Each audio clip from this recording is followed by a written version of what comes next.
Salah satu sumber yang haram yang kita lihat sudah merata di masyarakat, masalah riba misalnya.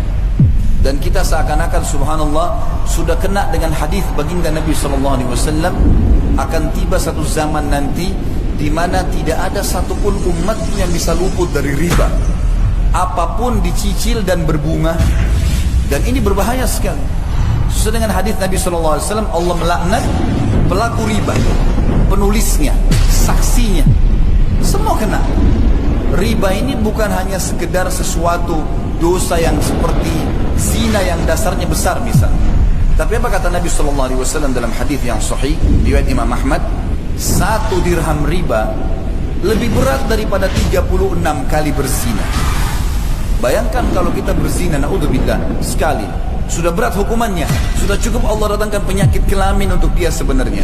Sudah cukup Allah akan coba dengan bangkrutnya usahanya, ribut dengan istrinya dan suaminya, anaknya jadi sakit dan beragam macam cobaan akan datang.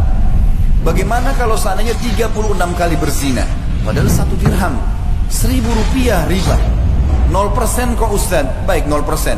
Taib, kalau seandainya Anda terlambat 1 hari saja, bukankah kena bunga 50.000 rupiah?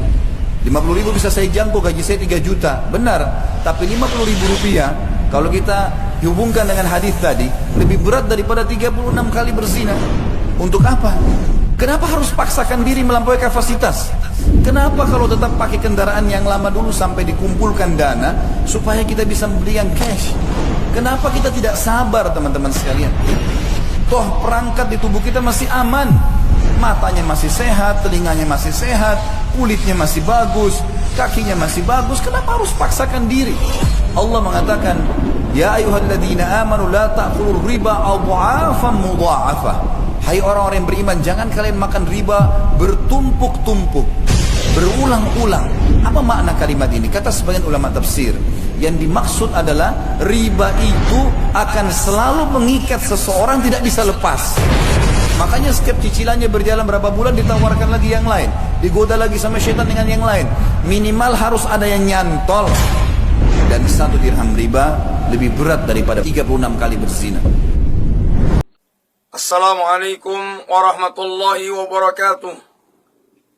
Innal hamdalillah wassalatu wassalamu ala Rasulillah wa ala alihi wa ashabihi wa mawalah. Wala haula wala quwata illa billah, amma ba'd. Para pemirsa yang dirahmati Allah Subhanahu wa taala, melanjutkan pembicaraan kita berkaitan dengan kejahatan al-murabi, orang-orang yang mereka tenggelam dalam kehidupan ribawi. Kehidupan ribawi, kehidupan yang penuh dengan kejahatan, dan menjadikan dampak-dampak yang sangat buruk dalam kehidupan. Dan Allah Subhanahu wa taala telah menggugah setiap mukmin agar mereka betul-betul melazimi sifat imannya, agar mereka benar-benar mewujudkan ketakwaannya, agar mereka benar-benar dengan meninggalkan ribanya, dan agar mereka memiliki hubungan kasih sayang di antara manusia, dan semuanya ditegakkan di atas akidah dia akan kembali kepada Allah, sehingga semuanya berharap segala kebaikan yang dijanjikan oleh Allah Subhanahu wa taala. Itulah dalam ayat Allah yang sangat mulia, ya ayyuhalladzina amanu taqullaha wa dharu ma baqiya minar riba in kuntum mu'minin. Wahai orang-orang yang beriman, bertakwalah kalian kepada Allah Subhanahu wa taala dan tinggalkanlah kalian sisa-sisa riba jika kalian orang-orang yang beriman. Fa illam taf'alu, seandainya kalian tidak meninggalkan riba, fa'dhanu biharbin minallahi wa rasulih, berarti telah mengumpulkan peperangan dengan Allah dan Rasulnya. Dan tentu ini merupakan sebuah kebinasaan apabila seorang dia berperang dengan Allah dan Rasulnya. Wa in tubtum, seandainya kalian bertaubat dari meninggalkan dari memakan riba, maka falakum ru'usu amwalikum la tatlimuna wa la tutlamun.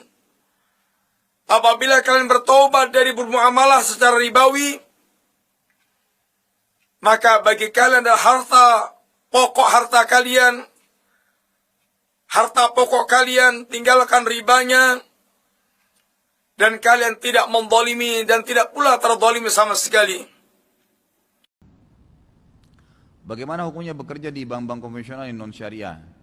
Ana pernah dengar dari seorang ikhwah yang merupakan atasan Ana bahwa bekerja di bank-bank konvensional itu diperbolehkan karena kita hanya sebagai pekerja saja, dan upah dan gaji yang kita terima halal karena murni dari hasil kerja keringat sendiri, sedangkan yang menjalankan sistemnya adalah perusahaan. Ini atasan Anda ini cuma mau menghalalkan saja nih.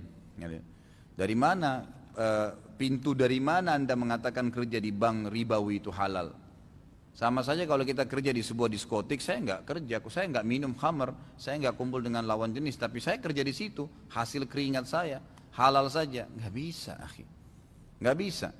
MUI sudah keluarkan fatwa, seluruh ulama dunia melakukan fatwa, bukan dari saya. Riba hukumnya haram, dan bekerja di instansi itu juga haram. Bagaimana Ustaz, saya tidak punya tempat kerjaan lain? Anda kurang yakin kalau Allah memberikan rezeki. Kenapa harus berpatokan seakan-akan saya cuma bisa hidup dari orang ini, dari atasan ini? Tidak bisa, saudaraku. Coba belajar kalau memang mau mencari pendapatan halal ya. Ini bukan masalah langsung saklek mengatakan itu tidak boleh, berarti nanti saya mulai besok sudah harus keluar. Loh, memang hukum agamanya begitu. Kalau seandainya saya nggak jawab begini, Anda mau saya jawab apa? Oh boleh, kerja aja. Oh saya nggak mau. Tanggung jawab hari kiamat, gitu kan? Akhirnya Anda bekerja, Anda dapat pendapatan, saya akan tanggung jawab hari kiamat depan Allah SWT. Itu berat, nggak mungkin. Haram. Bukankah sabda Nabi SAW, 1 dirham riba, 1 dirham riba, dalam hadis yang dihasankan oleh para ulama hadis, 1 dirham riba lebih berat ya daripada 36 kali berzina. 1 dirham, berbahaya sekali. Riba dalam hadis ini dikatakan 73 tingkatan, yang paling rendahnya seperti seseorang memzinai ibunya sendiri.